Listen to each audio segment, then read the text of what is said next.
Have you ever considered being a nudist?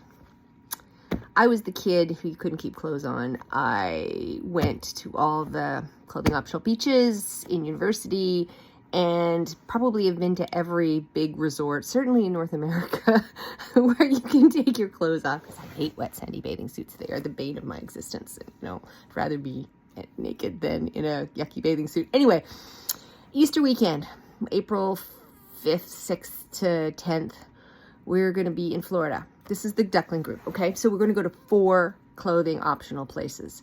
Number 1 is Cypress Cove. I lived there for, well, all the time, but 4 months of the year for over a decade.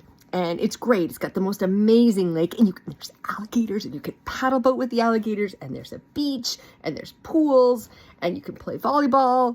Naked volleyball is always the highlight of my summer. Anyway, it's going to be great. And right across the road is this nature walk where you can actually see the gators and there's animals, and I can't wait. Number 2 is we're going to Paradise Lakes, which I have actually only been once, and it's north of Tampa, and we're going to do a day trip on the Saturday, and it's going to be epic. It's going to be so good. And the couple that own it used to be at Secrets, and I know them, Jeff and Jeannie, and I'm happy to see them. And we're going to have an awesome day with the Florida chapter. Number 3 is we're going to be at Secrets, room 120, the waterfall room, the most amazing place. And we can, frolic around. We're in and out, so find us. But you need to join We Are the Ducklings to figure out all that stuff that's going on. But I love you. And the Florida chapter down there is the kindest people ever. And then if we have time, number 4 is Playa del Linda, which is a clothing optional beach near Cape Canaveral, which is only an hour away. And it's on the Atlantic side, and the water's a bit brisk, but the beach is lovely, lovely. You got to get there early to get parking, but that's a whole thing.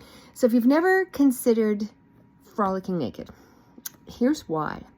For a lot of people, I do a body image workshop, and I know a couple who do them in the summer, and at the end of the day, you get to swim very safely with other women in naked in a lake.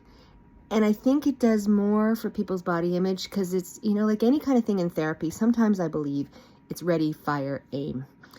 And sometimes taking your clothes off in public with other people realizes that we've all got stuff. And people think, oh, they're all going to be beautiful. And I'm like, no, take a bus, average bus, take everybody off, take all their clothes off. That's what you get.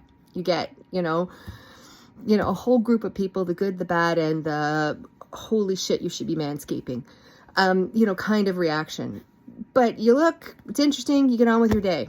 If if you're really self-conscious, that's when you stand out.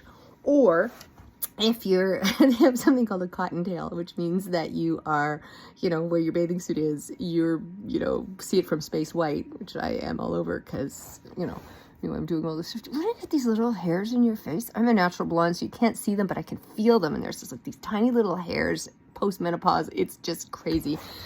Oh, don't get me started on hormones, but that's what I think everybody should try. If you're really stuck, if you can't be in front of your family, your partner, you can't drop your laundry. You need to consider doing this safely. I got your back. I got this whole group of women who are really safe and kind and hold your hand, and we can all just run around and you can wear a towel at the edge of the pool or at the edge of the beach. Run in, run out. You've done it. And then you realize that, there's people who look, not as, older, bigger, whatever, and that you got this, right? Come join us. Easter weekend in Florida. Give it a thought. It's inexpensive. I'm Sue. Follow me.